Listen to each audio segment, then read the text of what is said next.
আমার ছোট্ট সোনামণিরা, কেমন আছো তোমরা সবাই? গল্পঘরের আজকের আসরে তোমাদের সব্বাইকে স্বাগত। আজ কিন্তু আমি তোমাদের জন্য একটা দারুণ মজার গল্প নিয়ে এসেছি। এক পিঁপড়ে আর এক ফড়িংয়ের গল্প। তাহলে আর একদম দেরি না করে চলো চলো আমরা ঝটপট গল্পটা শুনে ফেলি। কান পেতে মন দিয়ে শোনো কিন্তু, কারণ গল্পটার শেষে না একটা খুব বড় শিক্ষা অপেক্ষা করছে তোমাদের জন্য। গল্পটা শুরু হয়েছিল জানো তো, এক গ্রীষ্মকালের দুপুরে। চারদিকে তখন কি সুন্দর ঝলমলে রোদ, সবুজ ঘাসের ওপর যেন সোনা ছড়িয়ে দিয়েছে কেউ। গাছপালাগুলো হাওয়ায় কেমন দুলছিল, ঠিক যেন হাসছিল মনের আনন্দে।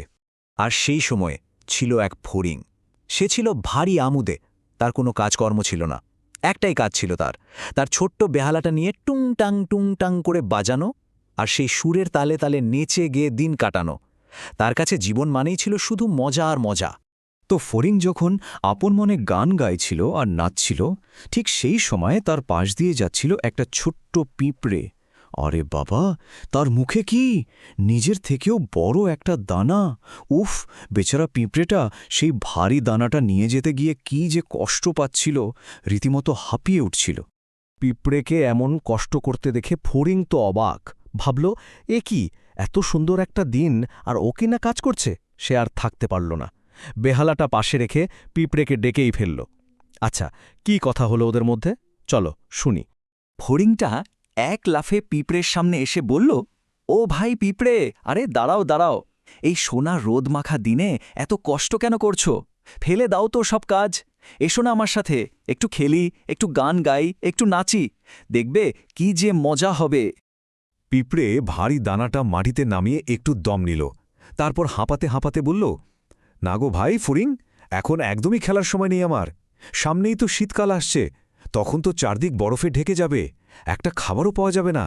তাই আমি এখন থেকেই সেই শীতের জন্য খাবার জমাচ্ছি। তোমাকেও বলছি বন্ধু, শুধু নেচে গিয়ে সময়টা নষ্ট করো না, ভবিষ্যতের জন্য কিছু খাবার জমিয়ে রাখো।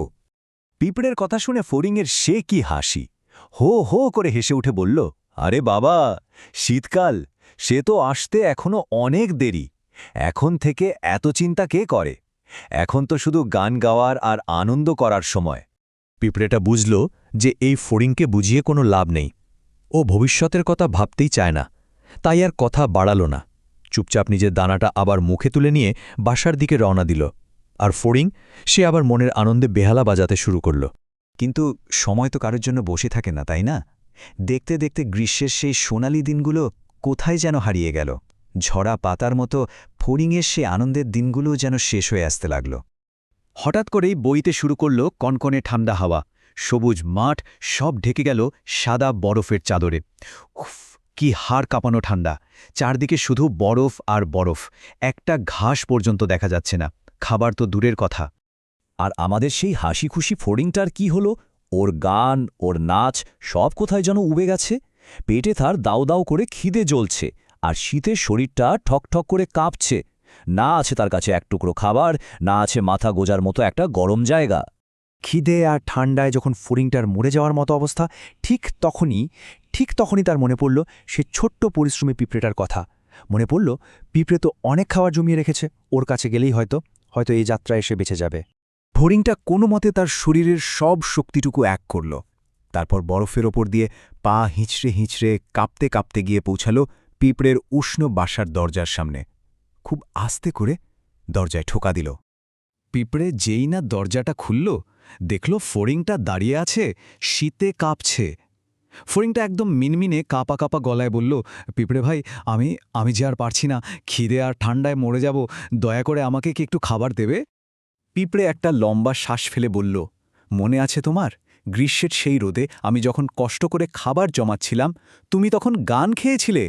সেদিন যদি তুমি আমার কথাটা শুনতে, যদি একটু পরিশ্রম করতে, তাহলে আজ তোমার এই অবস্থা হতো না, তোমাকে এভাবে আমার দরজায় আসতে হতো না। এই বলে পিঁপড়েটা খুব দুঃখের সাথে দরজাটা বন্ধ করে দিল। তাহলে আমার ছোট্ট বন্ধুরা, বলো তো এই গল্পটা থেকে আমরা কি শিখলাম? আমরা শিখলাম যে আজকের দিনে মজা করাটা যেমন জরুরি, তেমনি আগামী দিনের জন্য তৈরি থাকাও খুব দরকার।